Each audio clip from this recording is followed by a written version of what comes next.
Баршаңызға сәлем. Бүгін сіздермен нан салма тамағын дайындайтын боламыз. Өте дәмді тамақтардың бірі.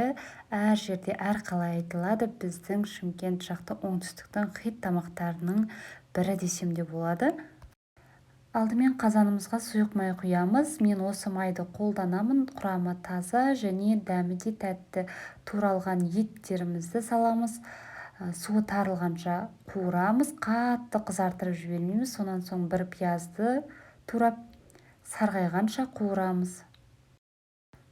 Сосын қызанақтың орнына томат пастасын қолдансаңыз да болады. Бір-екі рет қуырып, оның үстіне болгар бұрышын саламыз. Тағы да бір-екі рет қуырып, сәбіз, картоптарымызды салып, тұзымызды салып, бір 5-8 минут шамасында қуырып, үстіне су құямыз.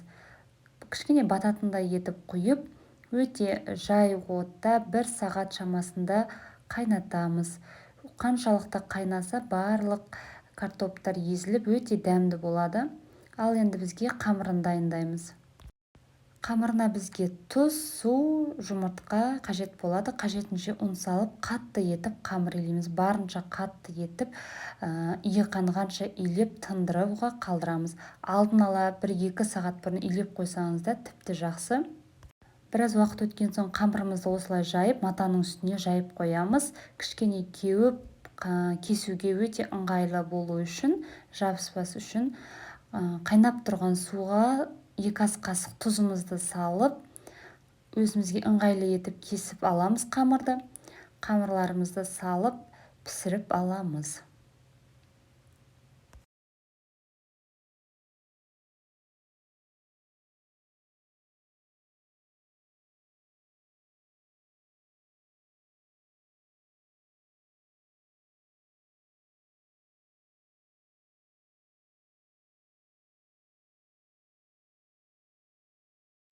Қамырын пісіріп алып, бетіне салмасын саламыз. Салмасы 1 сағаттан көп уақыт қайнады. Өте дәмді болды.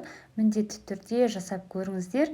Әр жерде әрқалай айтылады. Сіздің жақта қалай айтылатынын төменге пікірге қалдырып кетсеңіздер болады. Астарыңыз дәмді болсын.